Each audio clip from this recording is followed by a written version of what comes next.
Good morning. Class 6 lesson number अपना 3 साथी जीव जंतु। साथी जीव जंतु। साथी जीव जंतु का मतलब कि अपने जिस प्रकार अपने दोस्त फ्रेंड होते हैं उसी प्रकार जीव जंतु भी अपने साथी होते हैं। उनसे भी प्रेम करते हैं अपन, जैसे पालतू कुत्ते हैं, चींटियाँ हैं, गिलहरी, सब कुछ अपने दोस्त है, साथी। ये भी अपने अगर कुछ दिनों बाद अपने साथ रहने लग जाते हैं तो ये भी अपने क्या हो जाते हैं, दोस्त हो जाते हैं, फ्रेंड हो जाते हैं एक तरह के। तो ये लेसन भी अपना यही है कि साथी जीव जंतु।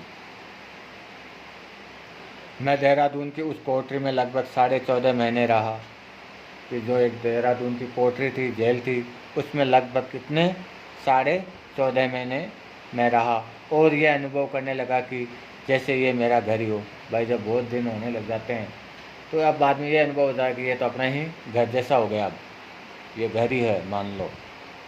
उसके पट्टे बाग से मैं परिचित हो गया और उस कोठरी है, उस कोठरी के मैं पट्टे बाग से क्या हो गया, परिचित हो गया। उस कोठरी को, पट्टे बाग को मैं जानने लग गया, पहचानने लग गया। सफ़ेद दीवारों और कीड़ों द्वारा खाई हुई धमनियों पर पड़ी हुई प्रत्येक रेखा और बिंदु से मैं परिचित हो गया था। अब वहाँ क्या था कि जो सफ़ेद दीवार थी और वो कीड़ों के द्वारा क्या हो गई, खा गए। अपन जैसे कि धीरे धीरे कीड़े रहते हैं, वो क्या करते रहते हैं, खाते रहते हैं। तो खाते रहते हैं तो क्या हो जाता है, धमनियाँ जो खोखली हो जाती है और पड़ी हुई प्रत्येक रेखाएँ हो जाती है और बिंदु कर देते हैं। तो उनसे मैं क्या हो गया था, परिचित हो गया था। जेल में निजी कार्यों से अधिक अवकाश मिलने के कारण, अब जेल में क्या निजी कार्य तो थे नहीं, तो अधिक अवकाश छूटे मिलने लग गई।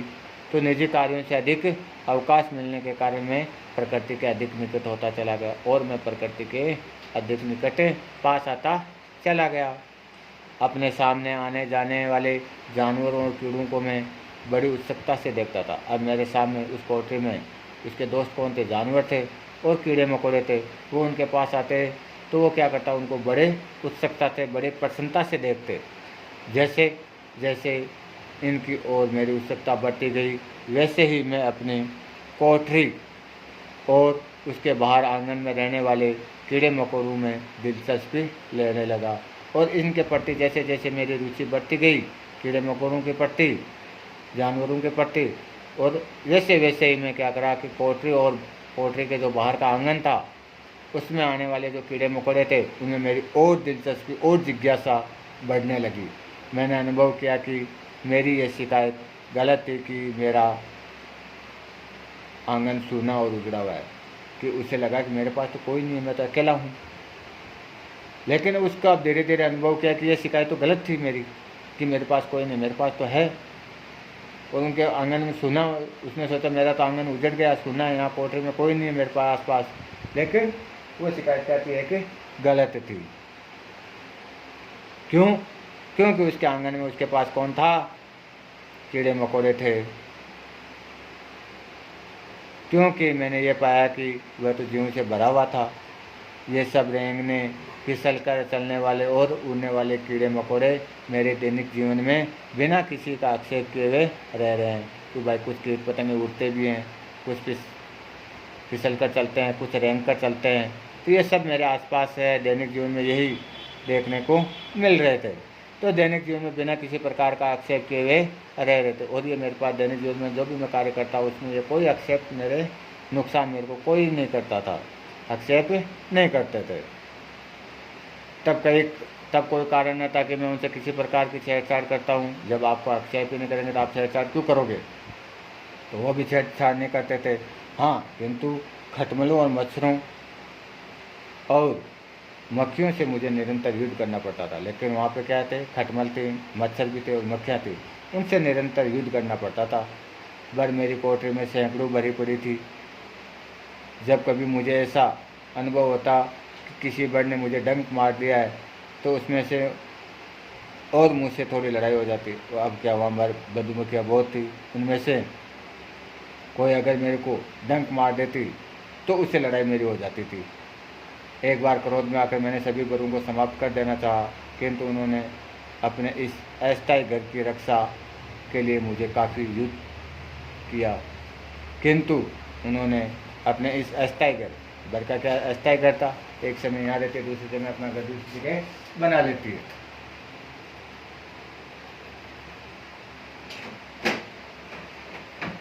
किंतु उन्होंने अपने इस अस्थायी घर की रक्षा के लिए मुझे काफ़ी युद्ध किया, जिसमें कदाचित उनके अंडे रखे थे। अंत में मैंने हार मान ली और यह तय किया कि यदि वे मुझे किसी प्रकार की हानि न पहुँचाए तो मैं उन्हें शांति से यहाँ रहने दूंगा। उसके बाद 1 वर्ष से अधिक मैं उस कोठरी में उन बरों से घिरा हुआ रहा, किंतु उन्होंने कभी भी मुझ पर आक्रमण नहीं किया।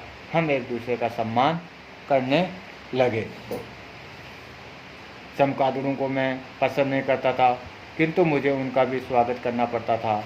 वे संध्या के अंधेरे में बिना किसी प्रकार का शोर किए उड़ा करते थे। मुझे उनमें बड़ा भय लगता था।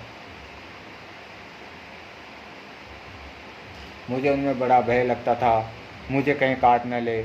बड़े बड़े चमगादड़ हवा में ऊपर ही उड़ा करते थे। मैं चींटियों, सफ़ेद चींटियों और दूसरे कीड़े मकोड़ों को भी ध्यान से देखा करता था।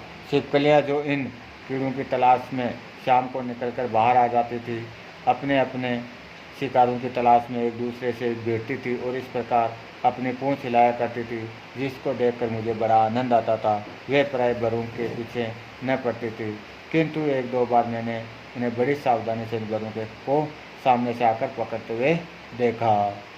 इस प्रकार अपना ये आधा लेसन होता है। आधा लेसन अपन कल करेंगे, ठीक है। तो ये जीव जंतु थे। आधे लेसन में अपन ने क्या देखा कि कोठरी है, जेल है देहरादून में।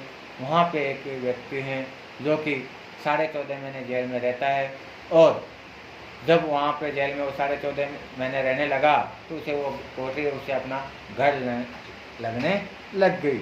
और अब वो सोचता था कि मेरे पास कोई भी नहीं है, लेकिन वहाँ पे कीड़े मकोड़े थे, बर थी, वो, और कभी कभी उसको डर किसे लगता था, सफ़ेद चींटियाँ भी थी,